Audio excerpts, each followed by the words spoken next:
प्यारे विद्यार्थियों, कक्षा 10 विज्ञान अध्याय 2 अम्ल क्षारक और लवण में आपका स्वागत है।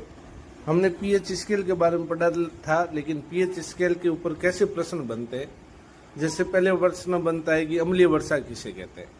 जो हमारा शरीर होता है ये 7 से 7.8 पीएच के बीच में कार्य करता है और लगभग सजीवों का भी ऐसे करता है।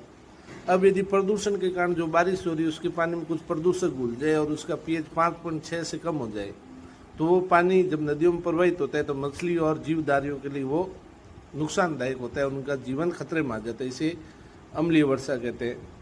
हमारा पाचन तंत्र पर पीएच का क्या प्रभाव पड़ता है या एंटीसिड क्या कहते हैं। जो हमारा पेट होता है जब हम खाना पचाने के लिए काम करते हैं तो ये हाइड्रोक्लोरिक अम्ल उत्पन्न करता है, जिसके पीएच का मान बहुत अधिक होता है। जब कभी हम कुछ ऐसा खा लेते हैं जो पच नहीं पा रहे तो ये बहुत ज़्यादा अम्ल HCl उत्पन्न करता है, जिससे हमें जलन होती है। अब हम जानते हैं कि HCl के प्रभाव को या अम्ल के प्रभाव को सार नष्ट करता है, इसलिए सार को इस प्रभाव से बचने के लिए उपयोग किया जाता है। इसलिए सार को एंटीसिड भी कहते हैं। जैसे अपच होने पर मिल्क ऑफ मैग्नीशिया और अन्य जैसे इनो वगैरह का उपयोग किया जाता है। दंत से कब होता है। हमारा जो दांत होता है ये कैल्शियम हाइड्रोक्सी एपेटाइट का बना होता है। जब भी हमारे मुंह का पीएच बैक्टीरिया के कारण 5.5 से कम हो जाए तो ये दांत गलने लग जाते हैं या घिसने लग जाते हैं, इसे दंत से कहते हैं। इसे बचने के लिए सारी टूथपेस्ट का उपयोग किया जाता है ताकि अम्ल का प्रभाव खत्म हो।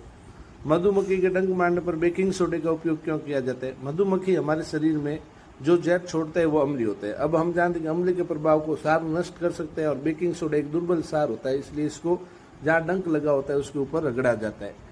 नेटल के पौधे के इलाज के लिए किस पौधे का उपयोग किया जाता है, ये भी प्रश्न पूछा जाता है। नेटल हमारे शरीर में मेथेनोइक अम्ल छोड़ता है, उसके पत्तियों के ऊपर कांटे लगे होते हैं और जो बहुत तेज जलन होती है। अब इस मेथेनोइक अम्ल का प्रभाव को हटाने के लिए प्रकृति में उसी के पास एक डाक का पौधा उगता है और डाक की पत्तियां होती है वो सारी होती है।